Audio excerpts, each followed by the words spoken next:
दोस्तों नमस्कार। आप देख रहे हैं सत्य हुंकार। मैं आपके साथ सत्यपाल। आज मेरे पास एक खास शख्सियत मौजूद हैं, राजेश चेची जी। आप वैसे तो पुलिस के अधिकारी हैं, लेकिन अधिकतर समाज सेवाओं में और अन्य समाज के कामों में आप लगे रहते हैं। आपको ना कि पुलिस अधिकारी के तौर पर बल्कि समाज सेवी के तौर पर भी जाना जाता है। क्या है असल में राजेश चेची, ये सब जानेंगे।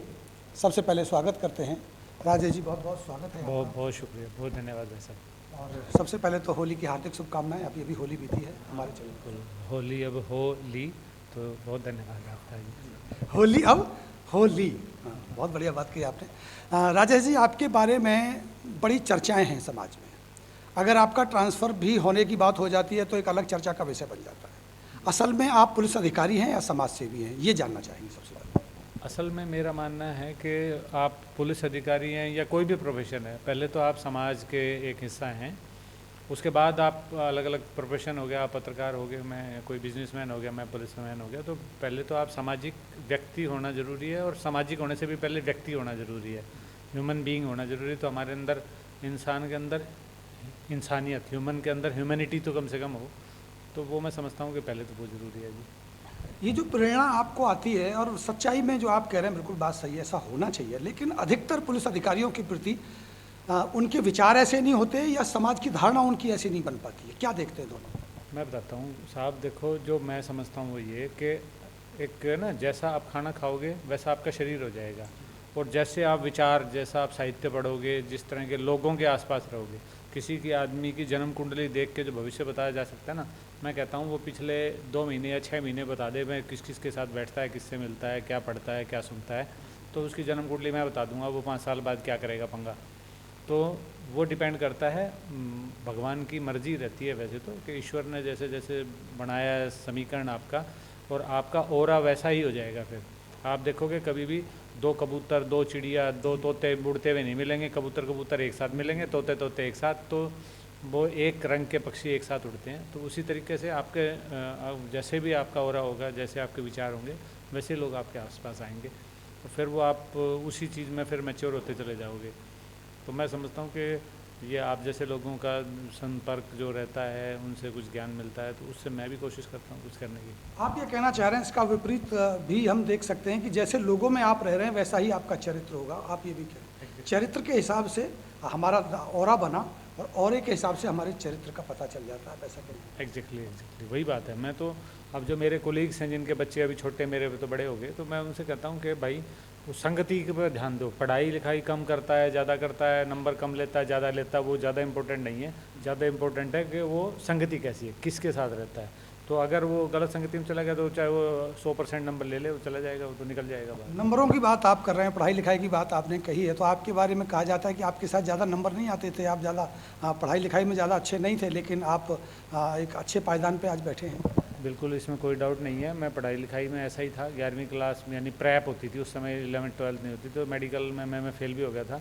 और मैं उसके बाद कोरस्पोंडेंस से पढ़ा हूँ। मैं एक प्राइवेट स्कूल में जॉब करता था, प्राइमरी स्कूल तक बच्चों को पढ़ा लेता था, क्योंकि मैंने सिर्फ 11वीं की थी तब तक।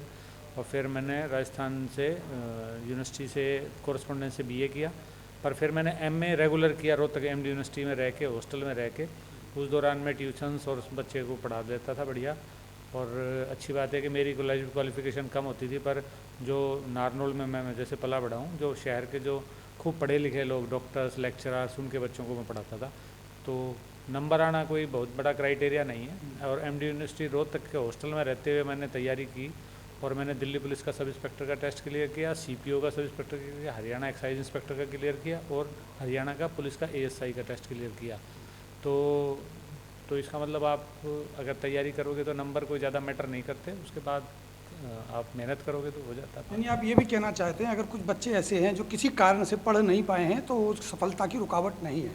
सफल अगर होना है तो फिर भी हो सकते हैं। बिल्कुल बिल्कुल, मैंने पढ़ा नहीं है, पर डेटा जो बताता है रिसर्च का, कि जो बहुत ज़्यादा टॉपर्स होते हैं वो ज़िंदगी में ज़्यादा कामयाब भी नहीं होते। जो ये मेरे जैसे मिडिल क्लास ही है ना, वो ही जाते हैं आगे, नंबरों वाले भी जी। हाँ, साथ साथ आप हीलिंग का काम भी करते हैं, उसके बारे में भी थोड़ा सा जानना चाहेंगे कि ये कैसे हो पाता है। एक जॉब के साथ साथ एक बहुत बिजी जॉब है आपका, समाज सेवा भी आप कर रहे हैं, कुछ अध्यात्म भी आप कर रहे हैं, और कुछ स्वास्थ्य पे भी आप काम कर रहे हैं। असल में मैं एसीपी क्राइम था गुड़गांव, तो वहाँ मेरी जो गुरु हैं वो श्रीमती सुभावना गखड़, उनसे मैं संपर्क में आया।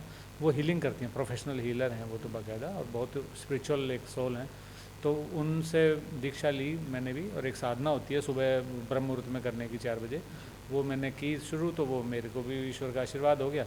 तो इसमें कोई बहुत ज़्यादा समय नहीं लगता, इसमें कई बार बहुत भला हो जाता है किसी का। तो बस वो प्राण चिकित्सा है वो। हाँ, प्राण जो है, क्योंकि शरीर प्राण से चलता है, पर उसका महत्व जब मर जाता है ना आदमी, तब कहते हैं जी प्राण निकल गया इसका, या प्राण पखेरु उड़ गया। उससे पहले प्राणों के बारे में हम नहीं सोचते। तो वो वेद में इस चीज़ का वर्णन है पूरा। तो वो उसके आधार पे मैंने प्राण चिकित्सा सीखी, और ईश्वर का आशीर्वाद हुआ। और बहुत से लोगों का, कई लोग ऐसे एग्जाम्पल्स हैं जिनकी जो बिल्कुल टर्मिनल डिजीज़ हैं, जिनका कोई इलाज नहीं है दुनिया में, वो भी ठीक हो जाते हैं। पर होता है ईश्वर इच्छा से। किसी किसी की उंगली का दर्द भी ठीक नहीं होता, और किसी की इतनी बड़ी बीमारी ठीक हो जाती है। तो वो प्रभु कृपा है सर। प्रभु कृपा है। और आपके बारे में एक चर्चा ये भी होती है, शहर में भी होती है, निस्संदेह इसमें कोई शक नहीं है कि आप एक ईमानदार छवि के व्यक्ति हैं। पुलिस में रहना और ईमानदारी को जोड़ना कैसे संभव हो पाता है? देखो, मैं तो सरेआम स्वीकार करता हूँ कि मैं कोई ईमानदार नहीं हूँ। और अगर मैं अपने सरकारी टाइम में अगर पर्सनल काम कर रहा हूँ वो भी बेईमानी है। कहीं पर्सनल व्हीकल की बजाय सरकारी व्हीकल यूज़ कर रहा हूँ तो वो भी बेईमानी है। तो बहुत तरह की हैं।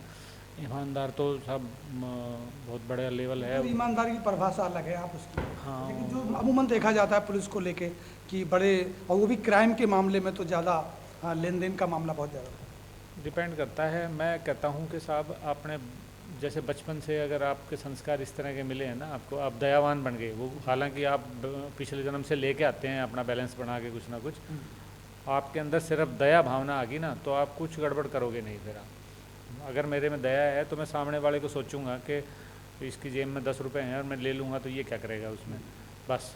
तो उसी में ही फिर वो अपने आप सारी चीज़ें कवर हो जाती हैं। तो वो ईश्वर देता है आपको इस तरह के भाव, तो या माँ बाप से मिलते हैं या संस्कारों से आते हैं, और वो ऐसा बन गया फिर। तो चलो, आप सामाजिक संस्थाओं से जुड़े रहते हैं, कई कार्यक्रम सामाजिक होते हैं, वहाँ भी आप उपस्थित होते हैं। तो क्या विभाग की तरफ से आपको इस तरह की कोई दिक्कत नहीं आती है? क्योंकि कई अधिकारियों को हमने कहते सुना है कि सामाजिक कार्यक्रम के लिए अगर उन्हें इन्वाइट किया जाए तो कहते हैं जी मैं तो विभाग से हूँ, मैं तो पुलिस से हूँ, मैं वहाँ नहीं जा सकता। क्या ऐसा कोई प्रतिबंध होता है या विभाग की तरफ से कोई दिक्कत होती है? नहीं, ऐसा कभी मेरे को तो कभी नहीं आया जी। मैं तो जब एएसआई था तब से सामाजिक संस्थाओं में, अगर आप समाज उत्थान के लिए जा रहे हो, जैसे मैं अक्सर स्कूल्स में जाता हूँ, तो बच्चे 100, 200, 500, 1000 बच्चे मिल रहे हैं, और मैं उनको एक आधा घंटा या 1 घंटे का लेक्चर, अपना समय जैसे ऑफिस में 9 बजे आना है उसकी बजाय मैं 8 बजे चला जाऊँ वहाँ पे, और मैं उनको कुछ मोटिवेट करता हूँ अच्छे काम करने के लिए, क्राइम से दूर रहने के लिए, नशे से दूर रहने के लिए।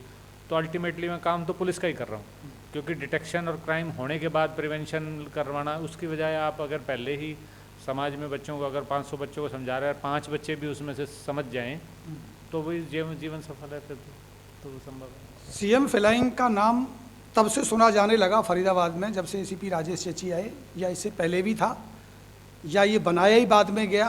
हमारी धारणा है, या आपने जो काम किए हैं लगातार छापेमारी, चाहे राशन की बात हो, चाहे कुछ ही और मुद्दे आते हैं, विषय आते हैं, उन पर आपकी लगातार छापेमारी हो रही है, इस वजह से अब नज़र में आने लगा?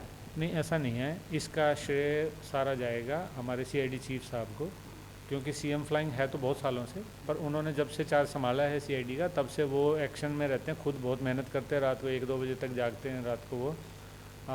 और अक्सर हमारे को भी वीकली या डेली या मंथली जो है ना मीटिंग्स होती हैं वीडियो कॉन्फ्रेंस पे, आज भी है जैसे, तो वो मोटिवेट करते हैं, और काम के लिए वो बिल्कुल एक बेंचमार्क तैयार कर देते हैं कि ये टारगेट है, ये करना ही है।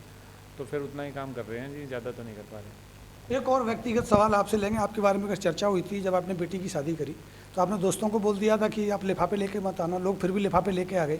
शायद 10 लाख रुपए का कन्यादान आया था, क्या किया था आपने उस कन्यादान? हाँ, वो ऐसे ही हुआ था। मैंने कार्ड तो छपवाया नहीं था, और मैंने सबको व्हाट्सएप के एक पोस्ट से ही सबको इनवाइट किया था, और मैंने उसमें लिखा था कि आप कृपया ना करवाएं कन्यादान, क्योंकि जो मेरी बेटी के इनलाज हैं, जो वो उनकी तरफ से भी था कि 1 रुपये की शादी करेंगे। तो मैं क्या, फिर मेरे को क्या करना है, तो पर लोग नहीं माने, और रात को 10,78,000 रुपये इकट्ठे हो गए थे वो।